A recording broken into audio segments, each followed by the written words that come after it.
If you're a local listener, we want to give a quick shout out to a local business we're obsessed with. Mirror Magic Hair Design, located on McLaughlin Boulevard in Oregon City. I always look forward to my next appointment with Andrea at Mirror Magic Hair Design.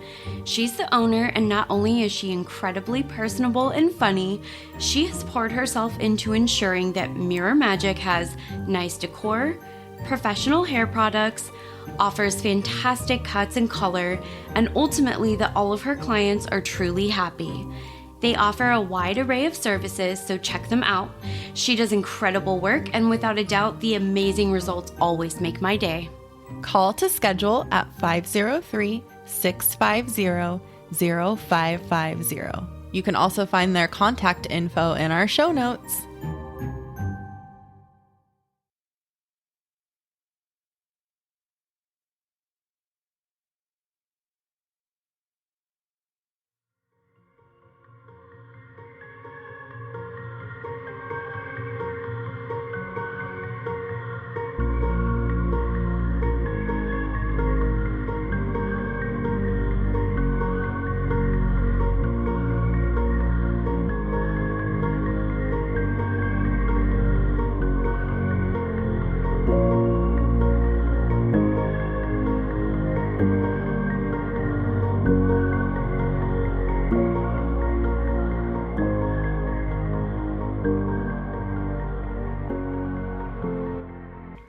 Hi, Cassie. Hi, Caitlin. This is P&W Haunts and Homicides, part 2 of TGL. Yes. Is that what we're calling it? TGL. Yeah. It sounds like a news network, but it's her initials. Teresa Goldstein Liar. Or Teresa Gaethe-Leonard. Whatever, you know. Okay. Oh my gosh. Okay. So before we get into this, though, I have to tell you a story because I've been meaning to tell you for like 2 weeks. So okay. Creepy people. I know. Get ready for the stories. The story. So I went and had just a regular routine appointment with my GP, and I wanted them to do some labs to check on my thyroid, and so they did full sets of labs for me. So they had to draw blood because sadly I was informed that they don't have a saliva test for this. So they had to put a needle in my body. Ew. Yeah. So I literally was just about to pop my headphones in out in the lobby when the phlebotomist came to get me. Mm. And of course, then I'm like, oh, all right, I got to take my headphones out. And I was like, oh, I told her, we are busy. So I told her, oh, don't mind me. I'm just about to listen to a true crime podcast to soothe my anxious nerves before my blood work. You know, normal shit. Because it's so soothing to me. And she told me, she was really sweet. She's like, oh, you can listen while I do it. Oh, God. I don't know about that. So I felt kind of bad. A little bit awkward. So, of course, I was like, no, it's fine. Anxious laughter. And so, of course, she was just super nice. And she was like, you won't feel anything because I'm a professional blood drawing bitch. That's what she said.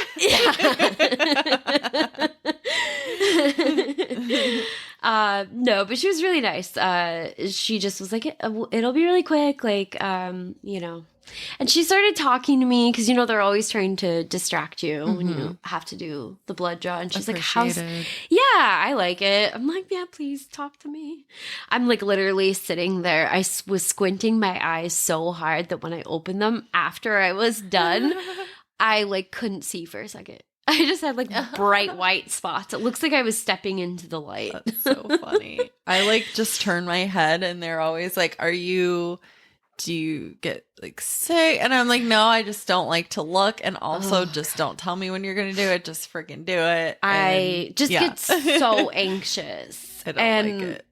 At first, I thought it looked like it was a really big needle too, so that I was getting myself all worked up. I can't look at the needle. Don't look at the needle. I just I panic so much. It's ridiculous. For somebody that likes this much true crime, I literally am just the biggest wimp about like stuff that's super normal. Yeah. Like everybody has to do it. But she was really nice. She talked to me and was like, "How was your Thanksgiving?" And I was like, "Okay, yeah, we just had Thanksgiving and this isn't really distracting me. I can tell you're about to jab me." But then she was asking me if I really like listening to true crime. And I was like, "Oh yeah." And do I? Oh, do I? And I don't know. It just kind of like spilled out of me because I think I was so anxious. And I was like, actually, I started with a podcast with a friend. And before I knew it, she was like, "What's the name of it?" And she's like, writing it down. But then I realized, Cassie, that I had one of the cards that we had made. Business well, cards. Cassie had made. At the beginning of the pod, she had some really cool cards made up for us. And that was before we had even set up our link tree. So I gave her one and she was like, "I'll check it out." So as much as I hate needles, just her being like really sweet and funny made it so much better. And then the fact that she might become one of you creepy people. Yeah. Hey, if you're listening, what's up? I know. I mean, I was like simultaneously like, "Oh, yay." But also I was like a little bit mad because I was like, literally, she had the audacity to make my day while she was stealing my blood. She's really good at her job. No, and I'm like, I'm not even mad about it, but I'm mad. So I just thought it was really funny. This is really funny too because I told Chris that I really don't do well if they have to take too much blood, which is true. Because I freak myself out and then I have a tendency to like become faint when I have to have a lot of blood drawn. Long story short, I have had to have like a good chunk of blood drawn. It's too long of a story. That's a story for a different day. But I was telling her that, I told my boyfriend, I might end up Ubering home and then like maybe we can go pick up my car later, like if I feel a little bit better. And he was like, "No, I'll just come get you. Like if you don't feel well enough, like I'll just leave work, bring you home, and then I'll work from home for a little bit." And I told the phlebotomist, Chris is going to be so proud of me because he was on standby just in case I was like too woozy, too woozy or too worked up after my blood work. And I just like powered through. That's so funny. I was like, I'm such a fucking grown up today. You did it. You need like a grown up like star. I know. Sticker, I know. I was like, do you by chance have any Band-Aids that are a little bit more like colorful? What about lollipops? Oh my god. No, I just really hate having my blood drawn and I freak out, and that was a really good experience. And I hope she's listening to this because she'll probably be like, "Yeah, you were a total baby." The biggest baby I've ever seen. Yeah. She's like, "I've seen some big babies." Oh my gosh. That's so funny. All right. Well, that was fun. But should we talk about Teresa or? Sure. Let's talk about guess. Teresa. If we must get there. It was nice to have a little palate cleanser. Yeah. We probably should finish off the story. So we left off with the very ominous statement, "Sadly, if Teresa hadn't been so keen to stall on the divorce and Chuck hadn't been so indifferent about completing their legal divorce, he might still be alive." Yikes. So that should never be a thing. It should never be a thing. That's not a reason to take for someone to die. Anyway, okay. She had a lot of reasons. Oh, you know what? I only took one dose of my meds today. That's probably why I'm a little bit like, oh, well, here goes nothing. The will that Chuck had drawn up in 1991 was still on record and in force. So this is going to be pretty significant to this second part of the case. Okay. It stipulated that Teresa would be entitled to everything encompassed by his now, honestly, kind of somewhat significant estate, including both separate and communal property. This amounted to a sizable list of assets in various forms. He owned their home on Lake Goodwin. So that was the one that he owned when they first met. That was valued at approximately $240,000. He had a $95,000 benefit each in both insurance and his retirement from the Everett School District, as well as over $11,000 that would be due from his final payroll. He had also inherited various other properties in Bremerton and the surrounding area during their marriage, totaling about $120,000. Additionally, Wow. Teresa and Morgan would be able to collect his Social Security benefits until she turned 18. Even after the reported debt of $46,000 was paid in full, a substantial sum would be coming Teresa's way in the unlikely event of Chuck's untimely death. Unlikely. Yeah. So unlikely. Yeah. So at this point, he was 53. So not a young man, but certainly not knocking on death's door. But maybe somebody else would go ahead and give fate a nudge. Oh. Yikes. She rang the bell. Ding dong. Ding dong ditch. Oh. Chuck went ahead with refiling for divorce in January of 1997 so that it could be finalized. This would, of course, prevent Teresa from moving to Hawaii until the divorce was settled. Of course, this infuriated Teresa. She realized that Chuck would fight her for custody and he wouldn't agree to letting her take her daughter to live in Hawaii. She began to spin stories to turn Morgan, as well as her friend Joyce and the employees at her shop, against Chuck any way that she could. Aww. Teresa and Joyce had given Morgan teddy bears that had secret pockets where they stashed their phone numbers after Teresa shared with her friend Joyce that she was convinced that Chuck was sexually abusing Morgan. Aww. Which, if they really thought that that was the case, why would her daughter be allowed to keep returning to her father's house? No. Why wouldn't Teresa, or even the friend Joyce for that matter, have involved police or CPS? Like, also, why is Joyce so gullible? Yeah. I just have so many questions. All of them lead back to the same conclusion that this, in all likelihood, was a complete and total desperate fabrication on the part of Teresa. Literally, nobody believed this at all. This is where Teresa's scheming gets especially devious. One night in November of 1996, while they were sound asleep in bed, Michelle and Chuck had been awoken by the sound of someone in his home. Chuck was unable to catch the culprit while they were still in the home, but Michelle caught up to the mysterious intruder on the road near the home. That Holy main shit. road. Yeah. She like ran her down. Right? The headlights were out and she lost the vehicle as it approached the nearby freeway. She was, however, able to get the vehicle's plate number and relay it to Chuck. Wow. Guess who? I don't know. Santa Claus? Yeah. It was none other than the plate for Teresa's Nissan. Weird. I know. Soup's weird. Someone stole it. Yeah, right? It doesn't seem that any action was taken following the incident, maybe because the darkness had obscured the driver as Michelle pursued the vehicle. We can really only speculate at this point. So she definitely could have made the case that, like, well, you didn't see the driver? Oh, well, that wasn't me. Somebody stole my car. Yeah.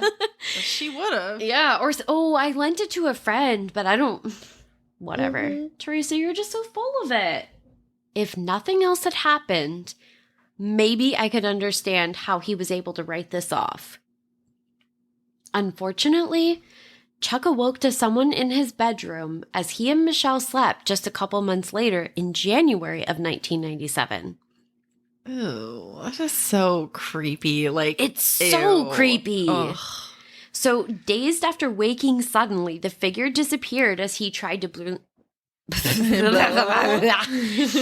Dazed after waking suddenly, the figure disappeared as he tried to blink his eyes into focus.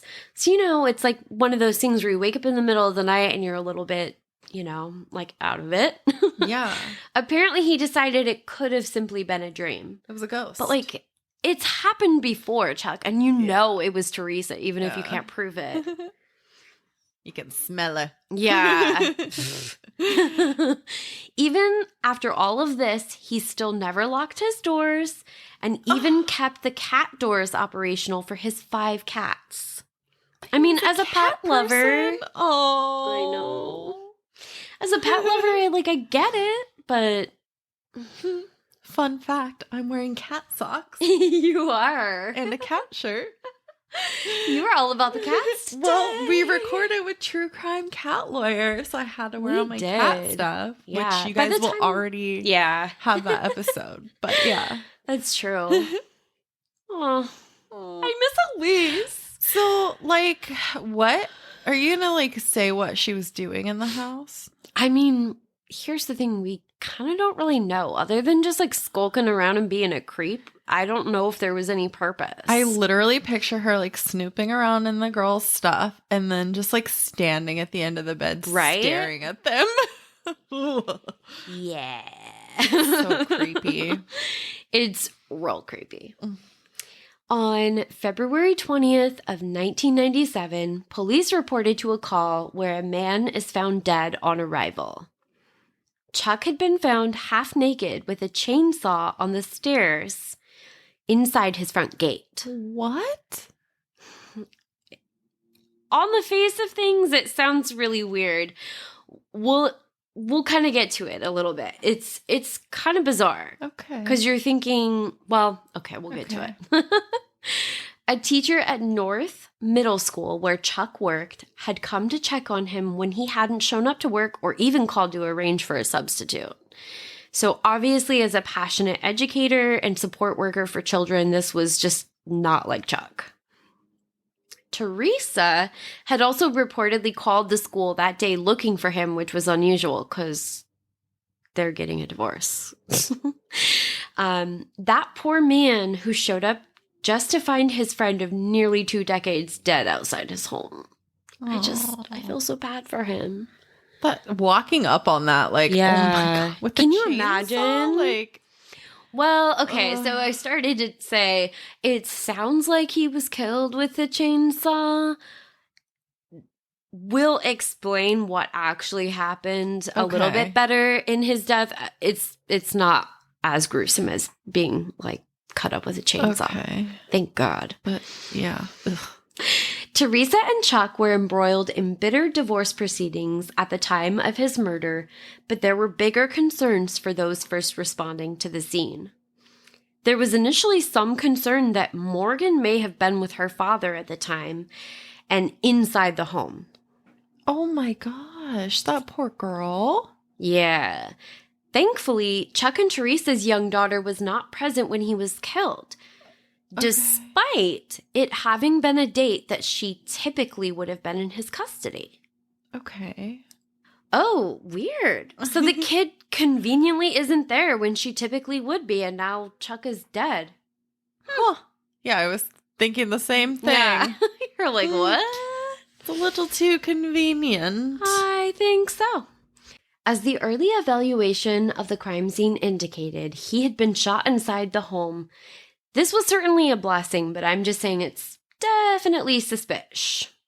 What they learned after further evaluation was that Chuck had been near death after being shot, but had pursued his assailant before collapsing outside, finally and fatally. Oh. The investigation moved forward with interviews of Chuck's nearby neighbors, as well as his coworkers at the middle school and many of his friends. In addition to any physical evidence that was being collected from the crime scene and processed, detectives began trying to piece together who would have wanted to kill Chuck Leonard. Yeah, who? Yeah. Meanwhile, Teresa planned Chuck's funeral, but she was rebuffed by his friends and family at the gathering.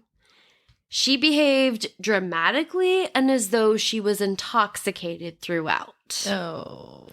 Joyce, always the loyal friend, graciously supported Teresa. But this loyal friendship wasn't built to survive the type of confession that Teresa was about to end up making. Oh, shit. She gonna tell the truth for once? I mean, I don't even know if she still tells this lady the whole truth. Oh, God. I still think there was a lot of spin involved in the confession, but, well, we're about to get there. Okay. It's just, come on, Teresa, you cray. Eventually, Joyce reluctantly confided in her ex-husband, Rick, that Teresa had confessed to Chuck's murder and showed absolutely zero remorse. Oh. So I think that Teresa really thought she had Joyce under her thumb. She really had been pulling Joyce's strings for quite a while, and she'd already, tried to feed Joyce this story about Chuck having abused their daughter. But when it came down to like some of the details of the crime, Joyce was like, this is pretty premeditated, Teresa. Like, your daughter obviously wasn't in any immediate danger when you did this. Yeah. Like, girl, you can't be doing that. So Teresa had also passed off some items that were used in the commission of the crime to an unwitting Joyce. What? Literally, she passed off pieces of evidence. She just handed them to Joyce. And Joyce didn't know what they were, but she, basically took a look at them later and was like, wait a second. Oh, my goodness. Oh. Not great. I didn't want to get too bogged down in the details on this, but it sounds like Teresa had used... it sounds like Teresa had borrowed a gun that was registered in Joyce's name as well. So, I mean, she really... wow. What a great friend. Yeah. So, I mean, she just literally, she's like, oh, here, will you hold on to this for me? And Joyce is like, oh, sure. She looks at it later. Oh, these are bloody clothes. Oh, my God. Yeah, it's not great. Teresa, not a great wife. Not a great mother, not a great friend. Ugh. So Joyce's ex-husband, Rick, had actually never approved of her friendship with Teresa because he felt like she seemed to have a hold on Joyce that he viewed as very manipulative and controlling. Accurate. He supported Joyce when she contacted a lawyer that would represent her and when she would later make a statement to the police regarding the confession. Teresa was, of course, charged. She's charged. Oh my gosh. Teresa was, of course, charged following this development. In late August, before she was to go to trial, she allegedly accidentally overdosed from a combination of antidepressants and sleeping pills. Oh. Yeah, because people do that on accident all the time. Totally, right before a trial. Yeah.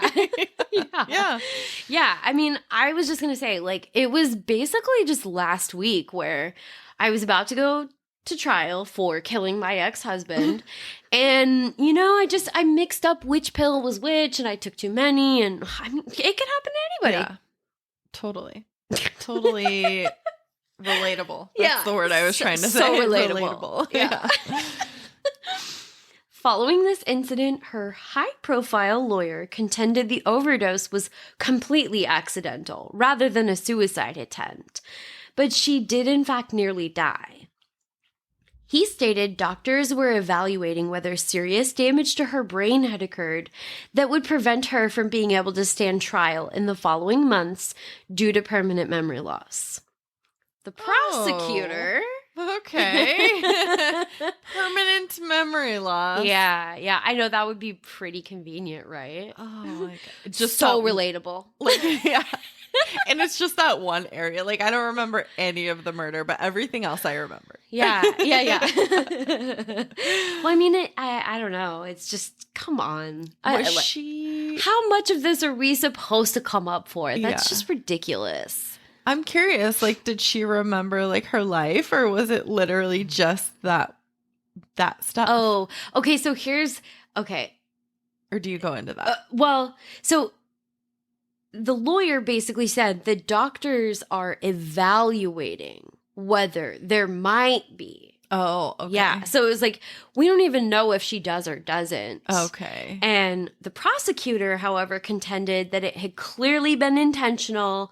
You know, obviously she was trying to kill herself, and he wanted to raise her bail from the previous $500,000, which had been paid by her lover, Of course. Nick Callis, to an unheard of $5 million. I'm good with that. Yeah.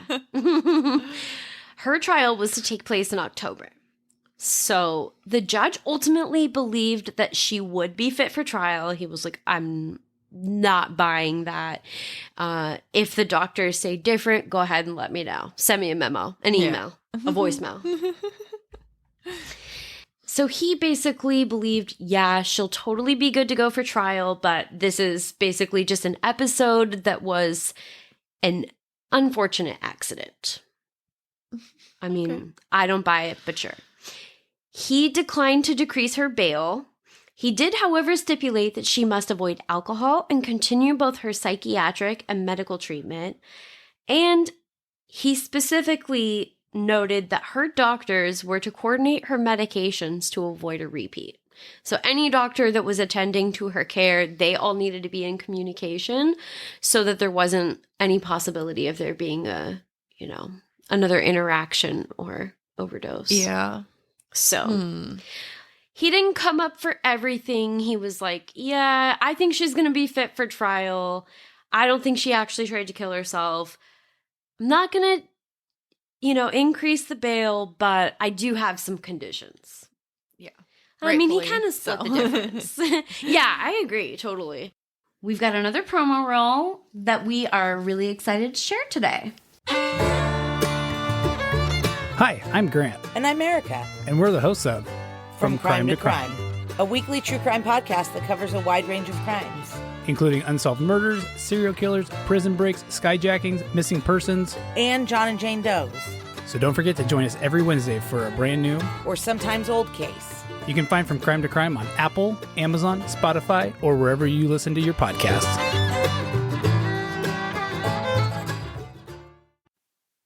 Oh, hi there. Oh, hi. How are you? I'm fine. How are you? I'm great, thank you. I'm Dave. And I'm Paul. And this is Disturbingly Pragmatic. So why should you listen to us? Well, because we're amazing. Did you not write something for this? No, I didn't write anything. I thought you wrote something. You know what? Listen. Why is it on my app? I don't know, because you are supposed to be the person who thinks of these things first. Joie de vivre. Well, whatever. So we're gonna sass. We're gonna gab. We're gonna talk about things. Sexual things. No. Sexual things. Sure, things like that. But things in the news. Pop culture. There's going to be some, pop culture. True crime. Comedy. LGBTQ plus. And we've been together for way too flippin' long. Oh, Jesus Christ. Leonard, get off the table and don't screw up our recording. It's fine. Our cats are joining us as well. Anyway. So please come listen to us. Wherever podcasts are available, there will be, like, Women of the Evening. Okay, I can't deal with you. Anyways, Disturbingly Pragmatic, and the wheezing has begun. Come listen. Bye. Come listen. You guys, we're back. On November 13th of 1997, Nick Callis's wife contacted police. Oh. Nearly hysterical, having learned about his affair with Teresa, as well as all of the money he had spent on maintaining her lifestyle and supporting her legal defense financially. Oh my gosh. I didn't know he was that far into it. Jeez. Yeah, so Nick is the one that paid her bail initially. Yeah, you said that part. Okay. Yeah. Did you say that he was paying for like all the lawyers and stuff, or? Well, so did I miss that part? What's interesting about that is that depending on some of the source materials that you look at, there's a little bit of back and forth. And it sounds like it was determined eventually exactly who was paying for what, but like Teresa had her hands in a lot of people's pockets. Ooh. Ugh. So Nick's wife, Grace, was basically an amateur detective for having been able to dig deep and get to this information. So he's been having this affair with Teresa, flying her out to Hawaii. He's supporting her legal defense and paying her bail. I mean, somehow he kept this hidden from her because she's living in a different state, but she got there eventually. And Damn. as you can imagine, her concern soon turned to anger. She would eventually file for divorce, it appears retaining custody of the couple's adopted son, Jack. Which is kind of sad because I know that one of the big things that prevented Nick from filing for divorce, not that he was going to do that to be with Teresa, because he wasn't. Teresa, you're a crazy person, was that he didn't want to lose his son, Jack. So he was staying with his wife and just continuing to have affairs. Well. So, I mean, not great. But I feel like Yeah. it's sad that ultimately then he does end up losing his son. Yeah. I just feel like I feel worse for the son than for Nick. How about that? For sure. Yeah. Poor kiddo. I know. Teresa would prove to be highly unpredictable. Once she was well enough following her overdose, just to go ahead and begin plotting again. Oh, no. She's not done yet. Yeah. I know. You keep thinking like, oh, so that's it. Yeah, we're wrapping up here, right? No. No, we are she literally just goes off the deep end. She had finally followed through with various cosmetic surgeries, including a nose job, a forehead lift, and a chin modification. So when she went missing in the latter half of November 1997, law enforcement had their work cut out for them with the search for her. Wow. Yeah. She was allowed to get all of that done? Well, they didn't know. She was out on bail at that point because the That's judge refused true. to raise it to the $5 million. I guess, I just figured that would be... I don't know how that they would know that she got it, but Well, once they realized she was missing. Oh, Jesus. Yeah. It was discovered that the procedures had been paid for with the money meant to cover the cost of her lawyer's retainer. Oh, no. As you can imagine, he was less than pleased. She was about to face a trial, and suddenly she was missing, despite her lawyer's belief that she actually had a fair chance of acquittal. When the apartment she had been living in was found empty, it became clear that she had decided to run.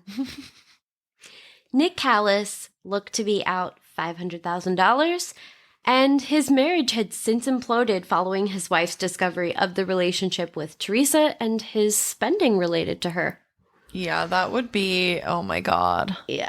So it's just, I mean, every step of the way, you're just thinking like, oh, she's totally done now, right? And no. She's Never done. She has never done one-upping herself. She's probably still plotting right now. God, I hope not. So the Portland Police Department was alerted to the developing situation, as was the school that 5-year-old Morgan was attending. She had been living in Portland with her aunt, Chuck's sister, Teresa, following her mother's legal troubles. Snohomish detectives thought if she wasn't headed to Portland for mortgage, she may have fled to Hawaii, but Nick cooperated in order to prove that he was not harboring her. Smart, seeing as she just cost him $500,000. Right. Hopefully he's done with her. I mean, you would think. Authorities did find her plastic surgeon and confirm what changes she had made to her appearance. Oh. We already talked about them really briefly just a moment ago, but this did not leave those in pursuit of Teresa with much confidence in their ability to track her down. O ye of little faith. Luckily, the phones of numerous people that Teresa may have contacted while on the run were being monitored. Nice. Yeah, it wouldn't be long before this would pay off. Unlike literally almost every surveillance camera ever in the history of true crime. Tap the phones, you guys. I'm telling you, the surveillance cameras never pay off. But calls came into one of Nick's various phone numbers from Puerto Rico. Oh. Just a couple of weeks later, detectives would determine that a Snohomish woman listed as age 35 had flown from Seattle to Chicago and on to Puerto Rico based on flight manifests. She was traveling under an assumed name, Carolyn Fabre, and I have no idea if this spelling is correct. It's probably totally wrong in my notes, but I spelled it out phonetically because I don't care enough to look it up when I'm pretty sure we won't be hearing from Carolyn again. I think it's a fake name. That's literally in my notes. I'm like, bye, Carolyn.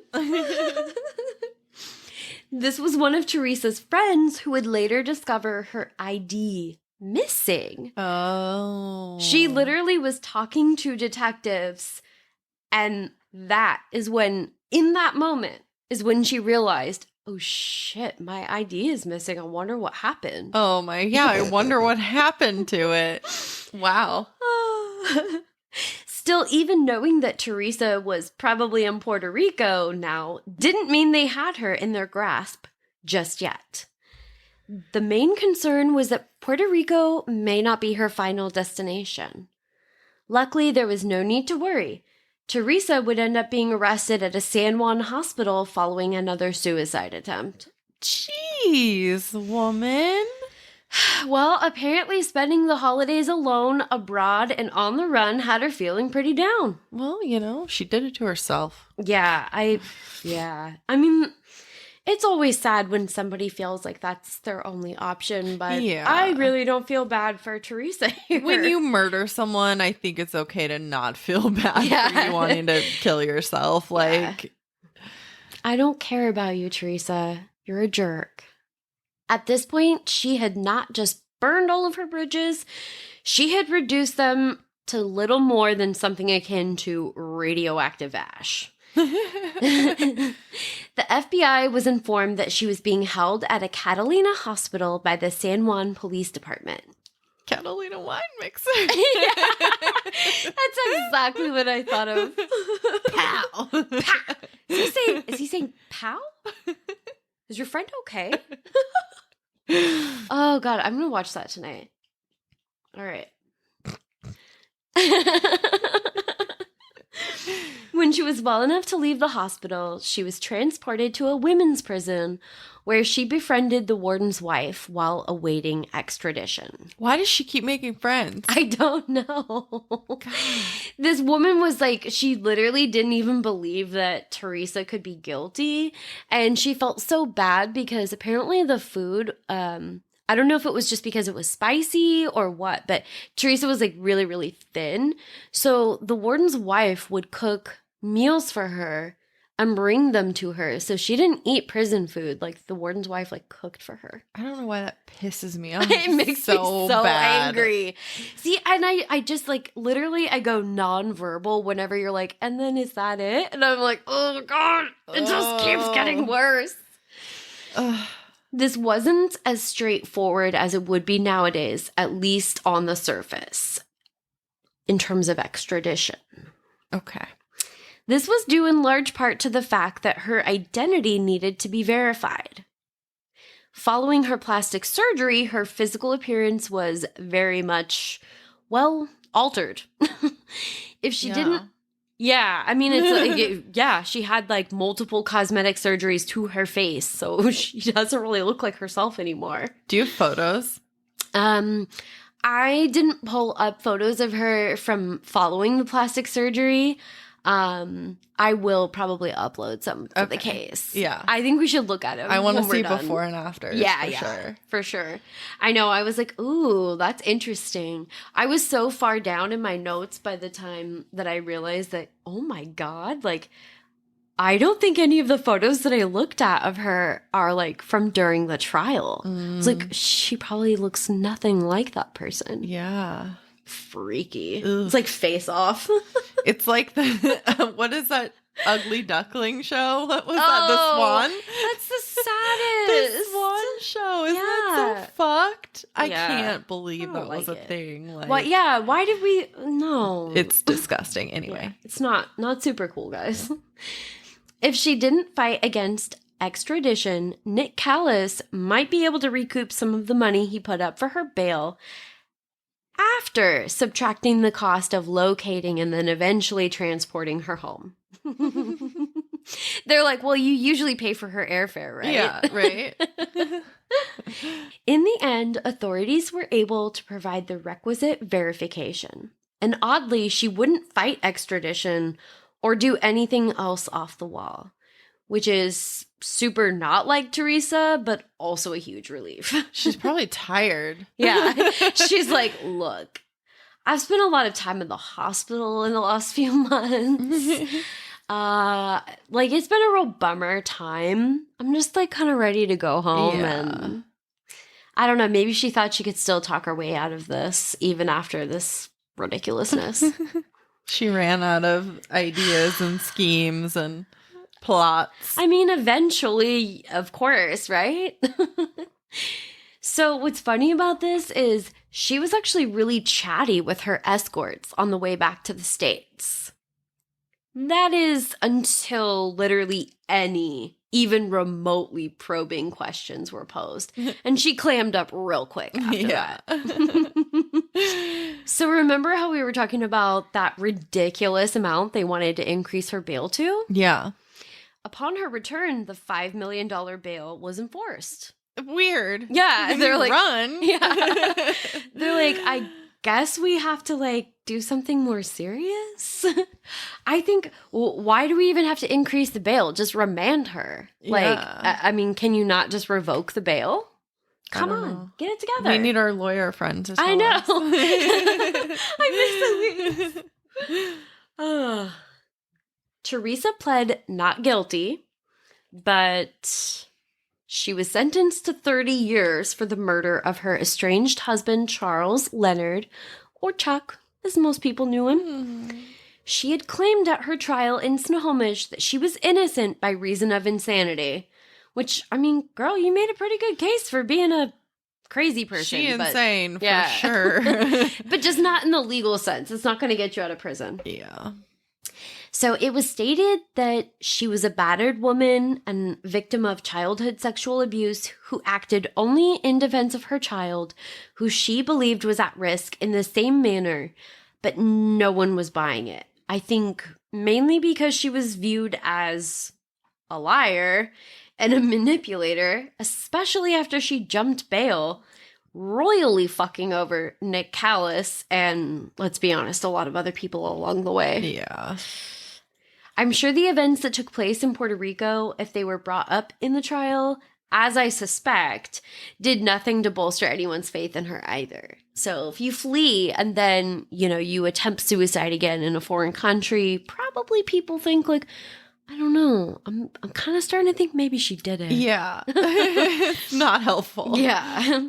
Honestly, the details of her trial would be interesting to get into and cover in an episode, but I feel like I'm super over all of the Teresas at this point. I'm ready to say bye, Felicia. And we're almost there. Teresa would later claim in an appeal that her trial was unfair. Of course. Because Judge Gerald Knight refused to instruct jurors that she was legally justified to shoot her husband in defense of not only herself, but also her daughter. Which, yeah, Teresa, they're not going to say that because nobody was in immediate danger. So, Yeah. you weren't. So that wasn't unfair. Literally, your daughter wasn't even there. Yeah, so anything else? However, in 2001, the news broke regarding her attempt to appeal the sentence. The ruling stated that the George. I just renamed every judge in the world. George. You're George's. George's. The ruling stated that the judge was correct in not allowing that offense, because duh. Yeah. The state court of appeals was not convinced that she had been wrongly imprisoned for the murder, because duh, she hadn't been. The ruling further stated there was no evidence that her husband Chuck had posed any immediate danger to either her or her daughter. What we said. The justices also rejected her claims that prosecutors had improperly withheld a state psychologist's opinion that the defendant was a likely victim of abuse, stating that the defense had ample notice and prosecutors did nothing to merit a new trial. Basically, there was a psychologist that had provided their professional opinion in some sort of testimony that she very likely was a victim of abuse, and for whatever reason that didn't get included, but it didn't necessarily merit a new trial. Okay. The long and the short of it. If there was any part of me that thought that Teresa's allegations were true in terms of her daughter, I would be horrified to see her behind bars. As it stands, I think justice seems to have prevailed in this instance because her childhood trauma does not entitle her to just kill her ex-husband. Yeah. So let's end on a positive note, however we can, right? Yes. Chuck's sister Teresa said of her brother, Chuck was many things to many people. He drove fast, played hard, and loved many. No doubt he loved blondes. He never pulled any punches with kids. He was direct and honest with them. He loved his daughter without reservation. Oh. I'm so glad that she ended up being able to, take care of Morgan. Yeah, that's awesome. I just thought that was really Aw. funny because it's such it's so true to who he was. There was a lot of great things about Chuck just, in reading and researching about him. But yeah, I mean, he'd been kind of a ladies' man and he wasn't without faults, but I think at the core of him, he was a good person. And even if he was a shit person, he didn't deserve what Teresa did to him. Yeah. She shot him in his home. He chased her out the back door as he was basically about to slowly bleed to death. And he ended up just kind of haphazardly landing by a chainsaw. Oh, I Not was literally literally at all. just gonna ask, okay, what happened with the chainsaw? I knew you wanted to know, and it's kind of a weird little thing. Okay. It's wait, how did the chainsaw factor in? I thought she maybe planted it on him to make it throw look like everybody yeah. off or yeah. I thought so too when I was first reading about the case, but it turns out it wasn't even his chainsaw. So just a random little factoid. He had borrowed it from one of the other teachers that he worked with. And so that man that came and found him was like, oh my God, I lent him that chainsaw. That was his chainsaw? Yeah. So I was like, oh no, did he accidentally injure himself with a chainsaw and he passed? And oh my gosh, this poor man is going to have to live with that guilt. No. Wow. But man, the some of the stuff that I read, they really kind of buried the lead. And they're like, yeah, he was found next to this chainsaw. And I'm like, oh God, that's horrible. Yeah. But it's horrible regardless. But Yes, but oh my gosh. I Yeah. know. Weird. I know. There's so many strange little details. And I feel like I don't hear a ton of cases other than the man who shall not be named, #never Bundy. You don't hear a ton of cases where they make a run for it. So Yeah. a lot of times they're just held, which maybe let's just start holding them. Let's just start holding. Keep an eye on Yeah. them. Don't let them escape out the window of a courthouse from the second floor. What the fuck are you doing? Didn't he escape more than once? Yeah, too? he escaped a few times. Oh my gosh. I don't. It's just come on. All right. Well, that's about as much as you're going to hear us talk about Ted Bundy anytime soon. Yeah. So, you're welcome. Do we think we have any other observations from the tarot? The tarot, feel like I feel like that really covered we it. pretty much got it. I mean, I feel like the little book says some stuff that's like, oh, self-care, blah, blah, blah. And I'm like, she went to Puerto Rico. you're not taking enough time for personal reflection. Or you are taking too much. Teresa, you're just wildin', okay? And She needs to meditate and reflect. Teresa, you're just really a lot right now. I mean, maybe it's like, yeah, she like didn't take the time to reflect on her like issues from her past. So she was like stuck in this, I don't know, weird state of making shit up and just hurting everyone around her because she didn't deal with her past. She needed more self-care and self-love, and she didn't do that. She needed a lot of things. She fucked up her life and everyone else's life around her. So crazy. All right. Are you ready to wrap this up? Yeah. Okay. Let's end it. You can edit that Let's out. I just end her. was like, are we done? Are we done yet? God, are we done? Ugh. Okay. Anyways. Have a creepy ass day. See you next Tuesday. But not Teresa. So, for all of you that are listening, if you have any true crime or paranormal stories that you want us to share, maybe with the whole Pacific Northwest. Yes, we would love to read them on the pod. Yes, we will read them out loud. Not just in our heads. Yes. They don't have to be from the Pacific Northwest if you would like to share. Email us at pnwhauntsandhomicides@gmail.com. It's all spelled out, no special characters. Super duper easy peasy. Follow us on Instagram and Facebook. Same thing as the email at pnwhauntsandhomicides, all spelled out, no special characters. Please also rate and review us on whatever platform you're listening to, and check out our stories on social media because our meme game is hot. Agreed. And if you agree, like Caitlin, you can also find us on Patreon and support the show. Bitchin'.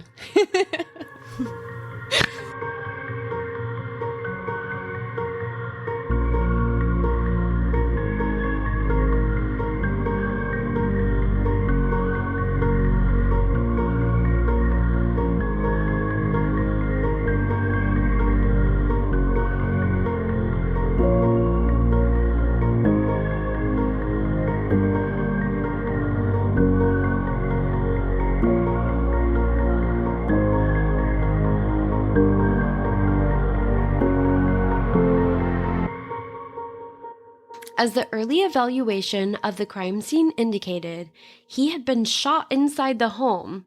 This was certainly a blessing. Jesus Christ, like I just cannot talk today. What is wrong with me? I like blessing. Reminds me of that movie. I think it's with Russell Brand and Zooey Deschanel, and like he's gonna like do some sort of a spell of the occult on her or whatever, and they were like the fucking. Oh, yeah. I don't even know what movie that is, but I can't think of the movie either, but all right, well, here we are.